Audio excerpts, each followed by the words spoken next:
tous.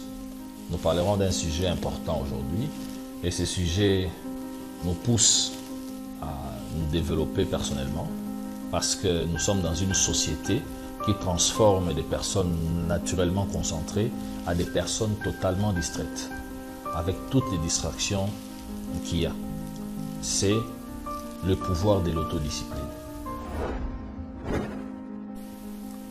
L'autodiscipline n'est pas quelque chose d'inné, c'est quelque chose qu'on acquiert au fil du temps.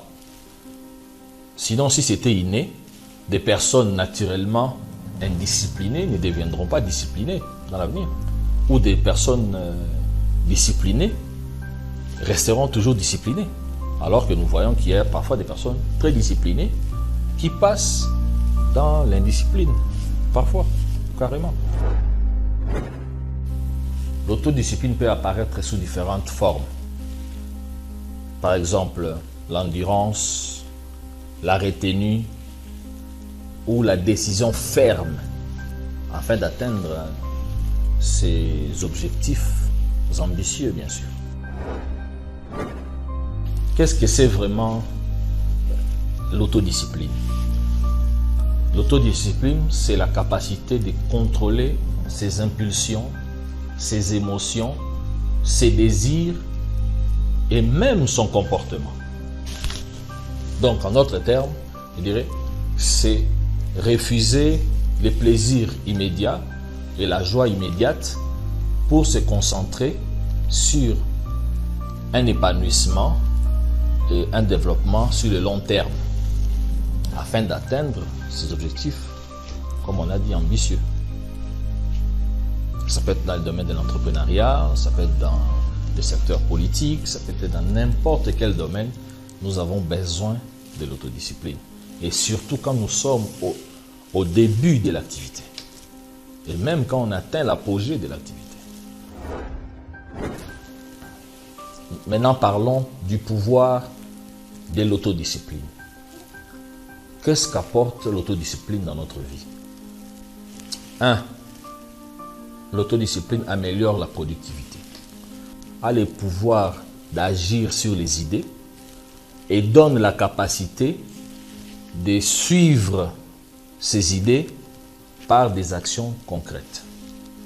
Et la productivité repose sur l'autodiscipline d'une personne. 2. Elle nous pousse à atteindre nos objectifs. Les objectifs et l'autodiscipline sont indissociables. Parce que l'autodiscipline est la passerelle vers la réalisation de ces objectifs en vous. Il faut impérativement avoir des objectifs pour arriver à instaurer l'autodiscipline. 3.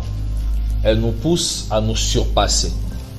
Et se surpasser, c'est sortir de sa zone de confort pour accepter quelque chose de nouveau.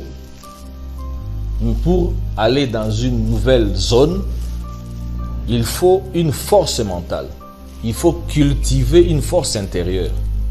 Et cela n'est possible que par l'autodiscipline.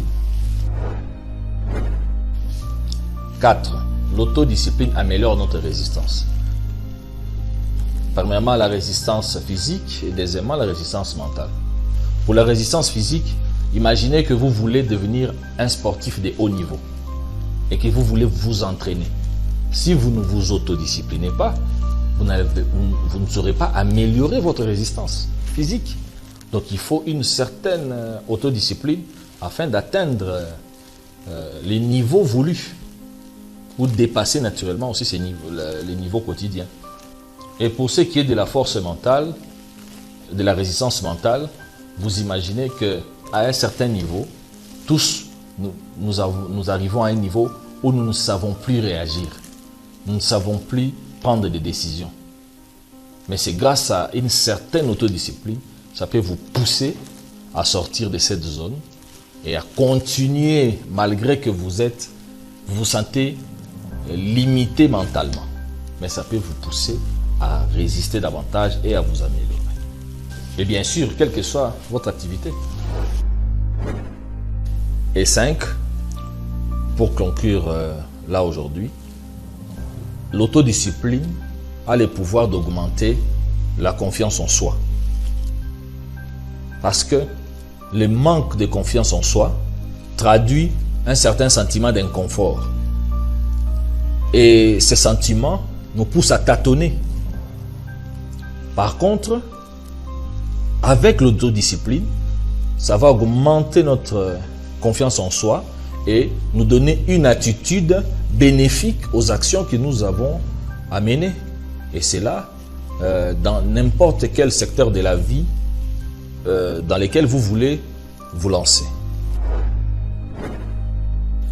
Donc vous avez compris avec moi que l'autodiscipline, c'est quelque chose d'important. C'est quelque chose que nous devons cultiver nous tous. Mais certaines personnes ne sont disciplinées que devant les yeux des autres personnes. Quand ils sont seuls dans un lieu ou dans une certaine circonstance, ils sont totalement indisciplinés. Parfois, ça va à l'encontre de leurs propres objectifs. Parce qu'ils font naître de nouvelles habitudes quand ils sont seuls, alors qu'ils doivent travailler. Ça peut être poursuivre une formation. Il faut s'autodiscipliner pour aller à la formation, pour aller aux études. Ça peut être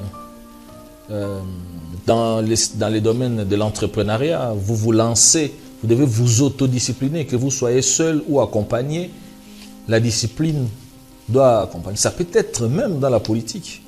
Vous vous disciplinez afin d'atteindre les objectifs voulus.